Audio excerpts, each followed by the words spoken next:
Hey everyone, David Cottingham here with Star Wars TCG along with Cory Cooley. Hello.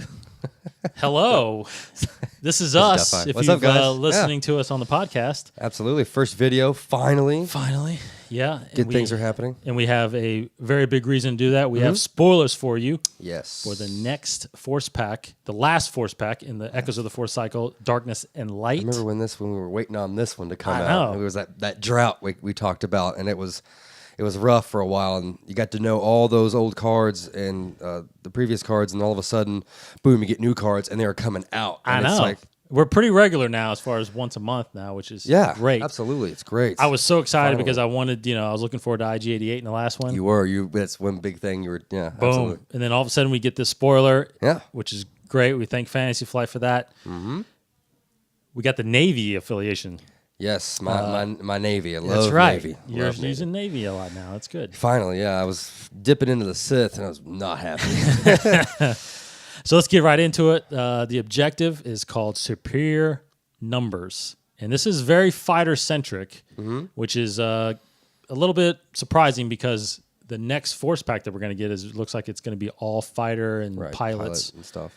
So they're going to get a little bit of a hint right here with that stuff. Setting you up, yeah. It is. That's what I thought when I first read through this and we first got it. I was like, this is definitely setting something up really, and it's great because it kind of also piggybacks on some of the other objectives that we've seen that, excuse me, we may have forgotten about a little bit. I know I have. I mean, like Kuwait reinforcements, defense protocol, and Black Squadron assault, 3 of which I really don't use. I don't either. Just because the mechanics weren't prevalent enough for me to want to base a deck around it. But now as you will see, yes. I think I may be having a separate. I don't know if I'm going to change the deck I have, but I may make a separate one just for this, just for fun, just for kicks. And what this objective will tell you, it is a Navy affiliation only, and it has a reaction on it. It's a 5 damage, 1 resource reaction. After this objective enters play, search your deck for a fighter unit of printed cost 2 or lower and put it into play, and then shuffle your deck. Sure is a lot of those, especially with these. I mean, TIE Advanced, your TIE Fighters, your TIE Bombers, all there for that objective. I mean, and then you got fighters in this objective set absolutely. as well. So that do something interesting. Right, so we're going to go with Escort Carrier. It's a 4 cost, 2 damage capacity, 1 black unit damage, and 2 white edge-enabled unit damage, 1 resource. No Force icons. No Force icons. No Force icons. And we have a little theory that we think maybe this is because it's setting up for the next Force cycle, which has to the pilot mechanic that everybody's freaking out about. Right. And I believe how that might add the Force icons. I think their icons count towards the Force. I believe so, yeah. It's possible. I believe so. The people are, there's a lot of questions on the forums and stuff about a lot of that stuff we can maybe get to whenever it comes out. But absolutely. Action, it's capital ship. It is a capital ship. So there's your deploy the fleet. Action, focus this unit to put a fighter unit or a precision flying enhancement into play from your hand or discard pile. Nice. Awesome. It's always good when you can get stuff from your discard pile, especially it's starting to you're starting to see it more and more, and it's great for some of this like your Kuwait reinforcements. Discard it, get it back through that. So that's right, and it's like a boom in your face. It's like that was gone. How do you get it back? Because there wasn't a lot of that. You discarded that card? Yeah. See, exactly. And one of the things that when I first started playing with my brother, I would use Sophistian Wolfman, the Benicio del Toro card, a.k.a.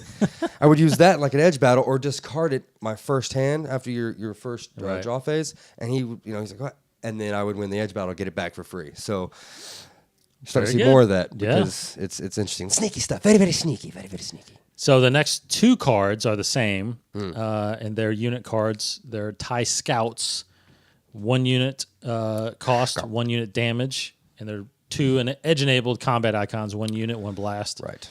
Of course, vehicle and fighter traits.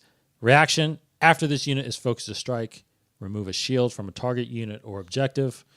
We talked about this a little bit before and how shields, we played several games last night. Right. None of us used any shields, so I don't know how big that is. But again, the mechanic here, being able to put something into play from your discard pile, right, or right into play once that enhancement comes, or that objective comes if you in need play. it, yeah. If shield does happen, you got your TIE Scout you can grab from your discard pile. Hopefully, and again, no force icons. No force icons, right. And it's interesting enough. I mean, these TIE fighters, they all have one force icon, so getting to be a new age, man. Seeing some weird stuff. But this probably is the reason why us dinosaurs are. We don't like change. We want the old game. But this is probably why a lot of reason why they don't. Right, because this is ridiculous. This is probably why I'd put it in and I'd make a deck around it. 0 cost enhancement, precision flying. It's that we were talking about earlier with the carrier. Right. Enhance a fighter unit. It's enhanced unit gains edge 2. Mm-hmm. Edge 2.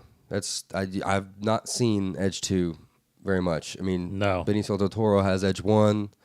I've seen a lot of edge 1. I haven't seen edge 2. I think Millennium Falcon has edge 1 as well. He does. So that's huge. Edge 2. And I mean, it just jumps out at you. I mean, yeah. You got your TIE fighters can all of a sudden be edge 2 and have if you place a shield on it, it's like all of a sudden they go from little TIE fighters, of which I know I've forgotten about, to something with force, something with backing.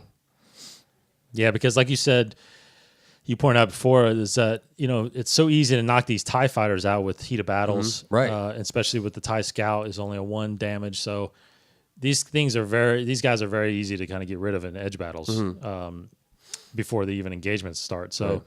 Even the TIE bombers, I mean, they cost 2 and a 1 damage. I mean, right? It's rough. But like you said, though, if you can protect them a little bit, give them some edge, play these Talon rolls and these Death from Above. Yes, I mean, yes, these fighters are pretty. I love those, man. Those are sneaky. I love how we're finally getting support for these fighters. Yeah, because it's always been a fun thing to think about. I mean, it's always like maybe do an all TIE fighter deck. Come at you with the full force of the squadron and. We're going to give you these that aren't really, But even be able to do stuff like with Backstab, where putting them into play, from your hand, to kind of get that extra damage. Now, finally, I don't feel so bad, or I don't feel like there's so much of a risk putting these in and hoping. Now these mechanics are really, really flowing together, and it's making me excited. I'm excited. Very excited. Because I've always wanted to use, Black Squadron has always looked very pretty to me. I just never have been able to find a place, and now it very well could happen. And you had talked about mixing this stuff with other some of those other objectives too. Right. One of my favorite objectives of all time, besides Indoor Gambit, of which you guys, if you listen to the show, know I love my Indoor Gambit. I mean, I won't get into it, but is A Dark Time for the Rebellion is one of also one of my favorite objectives, especially for the Heavy Fire event card. I think it's the 6 out of 6 card, backing it up. It just sneaks a little extra damage. Extra damage in there when someone's least expecting. It's really actually won a couple games for me. I believe it's basically just giving either a black unit or a black blast to somebody. Whereas these Death from Aboves are giving 2 vehicles a black blast, which for one cost, it's amazing. It's amazing. So, and then Talon roll, basically you get the double strike. Right, absolutely. Take one focus off. That's huge. It's crazy. That's huge. All right. So anyway, that's the Spoiler Navy affiliation objective set for Darkness and Light coming at you next month. Hopefully, I think it has set for an August release. That's sweet. We thank everybody for checking us out and listening to the show. Of course, he is. If you want to follow Cory, he's at KooMasterKoo on the Twitter. KooMasterKoo. I'm DCottingham21 on the Twitter. Of course, you can follow the show at Star Wars TCG. We are at StarWarsTCG.com for all the shows that we're doing. Every other week, we're putting a show out. If you want more, just keep telling us you want more. Yeah. We'll give you more. And, we actually have a couple requests for us to play some games on video, which we're going to start doing here. Like this, shortly. We've always tried. We've always wanted to do. It's just getting our ducks in a row, but absolutely, it's happening. So we will get that to you guys, and we appreciate everybody listening and watching. Go check out the last episode where we talk about our review of It Binds All Things, where I talk about how much I love the IG-88 objective set. So scum. And you'll talk about Admiral Piet, I guess. I will a little bit because I think it's pretty awesome. All right, guys. For Cory, See ya. Lates my gates. I'm Dave. Thanks for listening and watching. Check us out later.